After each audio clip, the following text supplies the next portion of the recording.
Good morning students and welcome to my channel the world of economics.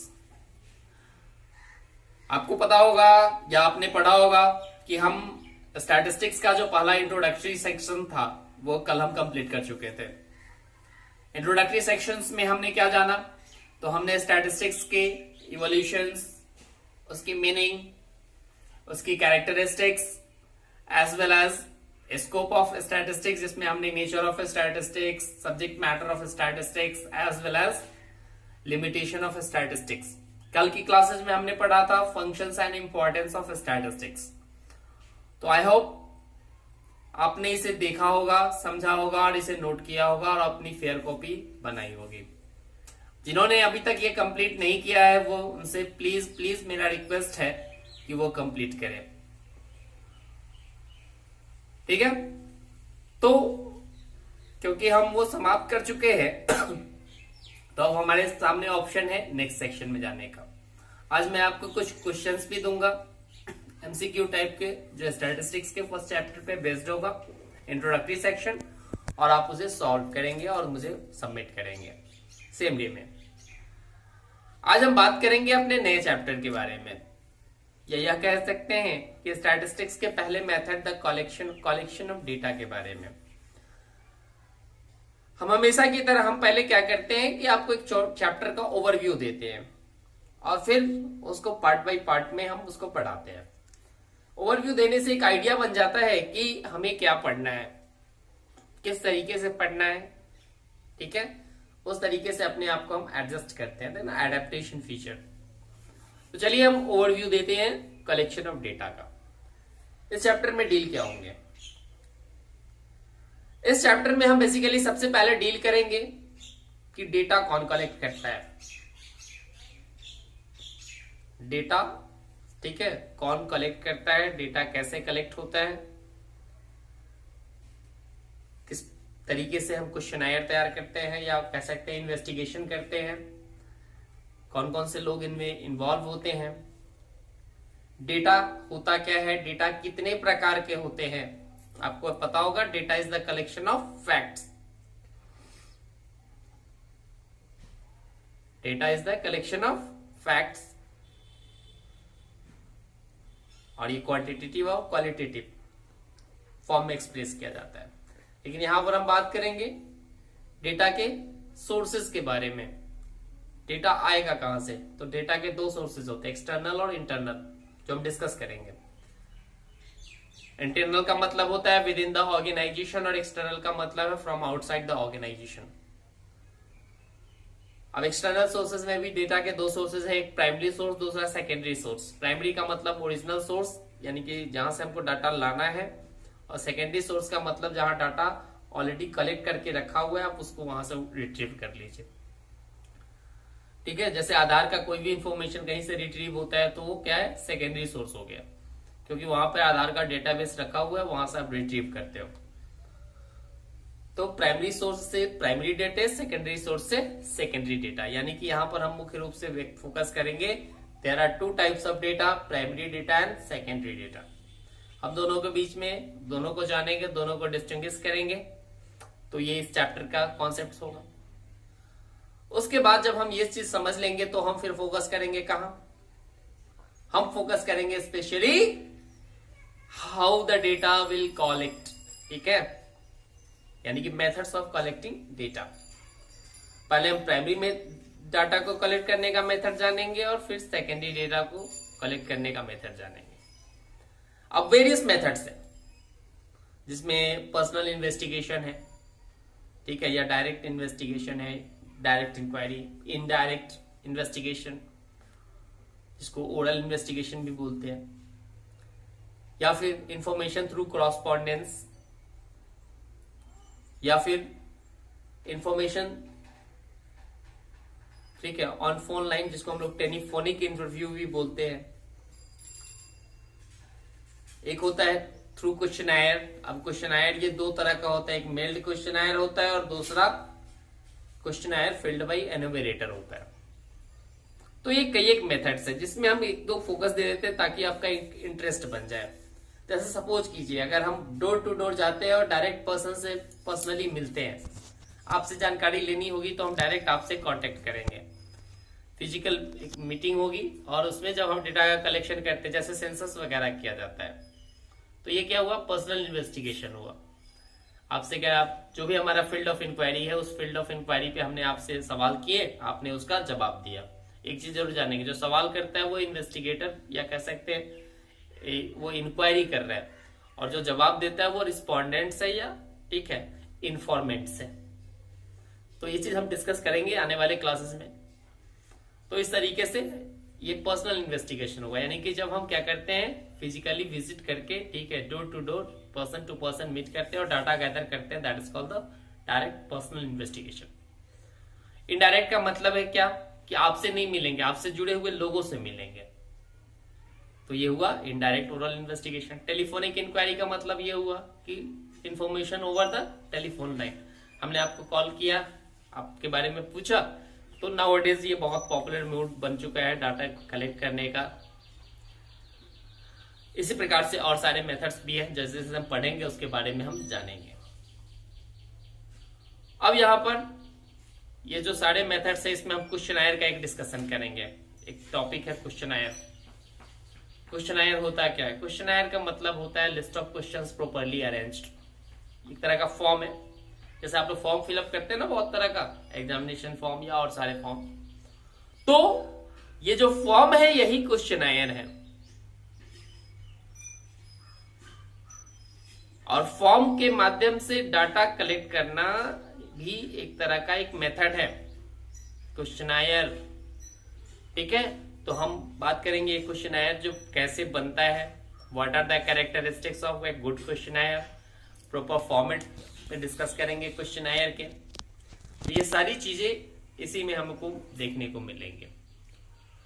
तो questionnaire के बारे में concept हमारा यहां से क्लियर होगा।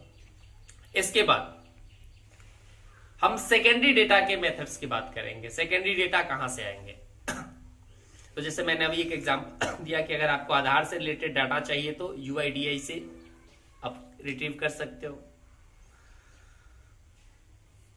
या और सारे भी बहुत सारे पब्लिकेशंस है, मैगजीन्स है, पेपर्स है, वेबसाइट्स है, गवर्नमेंट पब्लिकेशंस है, प्राइवेट बहुत सारे इंस्टीट्यूशंस है जो डेटा गैदर करके रखती है। अब जैसे कि मैं बहुत पॉपुलर एग्जांपल बताता हूँ, जैसे आप लोग मॉल वगैरह जाते होंगे, मॉल में आपने देखा होगा कि मॉल में अक्सर ऑफर आता है लक्की ड्रॉ। आप जाते हो, फिल कर लेते हो नाम, स्पेशली 2-3 चीजें तो चाहिए चाहिए, नाम, कॉन्टेक्ट नंबर और एड्रेस। एड्रेस उतना मैंने नहीं, लेकिन नाम और कॉन्टेक्ट नंबर स्पेशली उसमें फिल जरूर होता है। अब उस लकी ड्रॉ में नाम आता है किसी एक का, लेकिन आपका नाम और कॉन्टेक्ट नंबर वहां पे स्टोर हो गया, यानी कि उसने डाटा कलेक्ट कर लिया। अब क्या करता है कि जैसे उसको नया नया प्रोडक्ट आता है या कोई भी बातें आती है या कोई ऐसा बिजनेस वो लॉन्च करने जाता है, तो वहां से वो नाम और कॉन्टेक्ट नंबर को रिट्रीव करता है, क्योंकि वो ऑलरेडी सेव है उसके पास, और उसके माध्यम से आपको कॉल, मैसेजिंग, ठीक है, व्हाट्सएप, ये सब आपको करता है। आप आश्चर्य में पड़ते हो, अरे हमने तो कहीं नंबर दिया ही नहीं हमको, ठीक है, कैसे पता चल गया। तो देखिए कहीं ना कहीं आपका नंबर लीक हुआ है, जिसके कारण ये आपको कॉल या मैसेजेस आ रहे हैं। बड़ी बड़ी कंपनियां जो है ना, प्राइवेट डाटा कलेक्टर से वो डाटा खरीदती है 1 रुपए 2 रुपए पर डेटा के हिसाब से। अगर 100 कॉन्टेक्ट दे रहे हैं तो 100 रुपए, मतलब depending upon the security of data. अगर नॉर्मल डेटा है तो कम पैसे मिलेंगे, अगर बहुत सिक्योर डेटा है तो ज्यादा पैसे मिलेंगे। और एक मोटी कमाई है आज के में ये डेटा के माध्यम से। तो ये सेकेंडरी डेटा का डिस्कशन हम लोग करेंगे। अब जो डेटा का कलेक्शन है उसमें हम बात करेंगे कि एक तो डेटा होगा कि मतलब सभी लोगों से कलेक्ट करना, यानी कि 1 to 1, और दूसरा होता है सैंपलिंग करना, नमूना लेना। जैसे मान लिया जाए सेंसस जो होता है, सेंसस के बारे में आपने सुना, जनगणना। जनगणना में हर एक व्यक्ति की जानकारी ली जाती है, तो ये हुआ complete enumeration, complete data collection. जबकि सैंपल जब हम लोग किसी चीज का करते हैं तो उसमें सारे जानकारी नहीं रहते, किस कहीं से कोई एक मतलब 2-4 डेटा को उठा लिया जाता है और उसी के आधार पर पूरे रिजल्ट को मान लिया जाता है या एनालाइज कर लिया जाता है। जैसे आप लोग देखते होंगे ये इलेक्शंस वगैरह के समय में टीवी वगैरह पे एग्जिट पोल आता है। एग्जिट पोल क्या है, एक प्रकार का सैंपल है। वो क्या करता है, अलग अलग ये विधानसभा या ठीक है संसदीय क्षेत्रों में क्या करता है, वो इन्वेस्टिगेट करता है।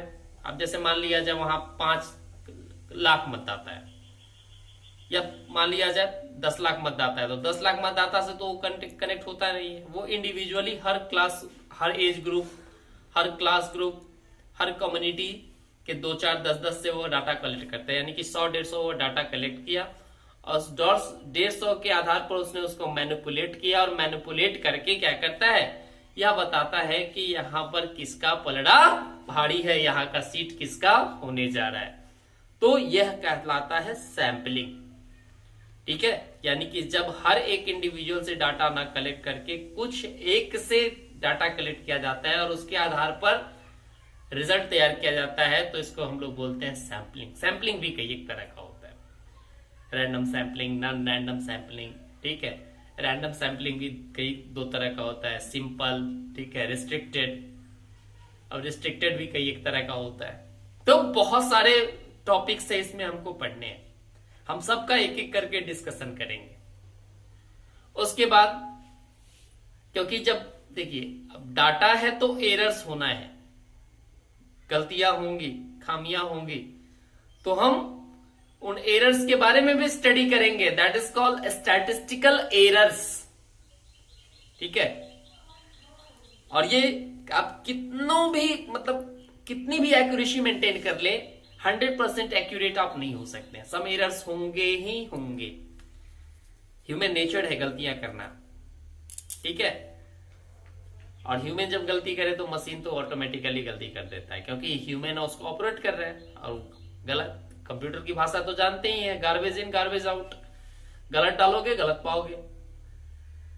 तो स्टैटिस्टिकल एरर होंगे, तो हम उसकी डिग्री की बात करेंगे, स्टैटिस्टिकल एरर क्या होता है। उसके बाद कितने प्रकार का होता है, कौन कंट्रोल हो सकता है, कौन कंट्रोल नहीं हो सकता है। कुछ तरह के ऐसे एरर्स है जो कंट्रोल किए जा सकते हैं, जैसे सैंपलिंग वगैरह का जो एरर है वो कंट्रोल किया जा सकता है, लेकिन आपने गलत अगर राइट डाउन कर लिया तो एरर कल ठीक नहीं होगा। जैसे सपोज कीजिए हम गए कहीं पे और हमारे पास हम एक स्टूडेंट के बारे में इंफॉर्मेशन ला रहे हैं, हमें नाम लिखना चाहिए, राम लिख लिया, रामा। तो ऐसा कोई टूल मैकेनिज्म नहीं है जो यह करेक्ट करके बता दे कि यह राम नहीं, रामा नहीं, राम होना चाहिए।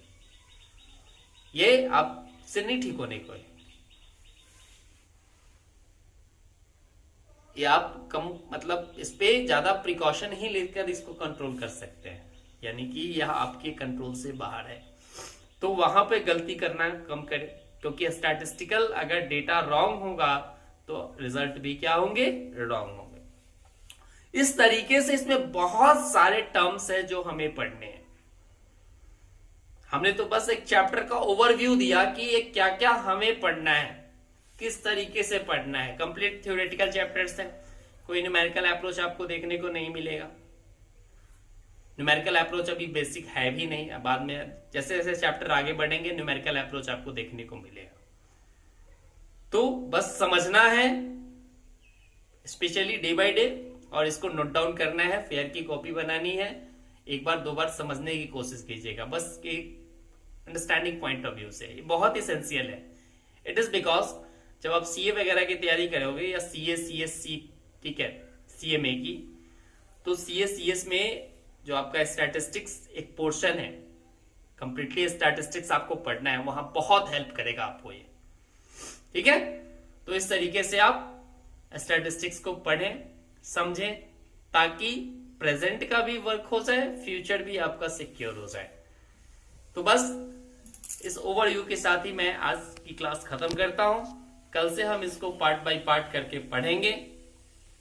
ठीक है, मैं आशा करूंगा कि आप हमारे वीडियोस को देखेंगे और इसे समझने की कोशिश करेंगे। अगर आपके पास कोई डाउट होता हो, कोई प्रॉब्लम आती हो रिगार्डिंग दिस टॉपिक या रिगार्डिंग प्रीवियस टॉपिक्स, ठीक है, या रिगार्डिंग इकोनॉमिक्स, तो आप हमें एनी टाइम फोन कर सकते हैं, मैसेज कर सकते हैं, कमेंट कर सकते हैं। I am always be ready to help you. Okay, that's all for today. आप घर पे रहे, सुरक्षित रहे, टेक केयर एंड बाय।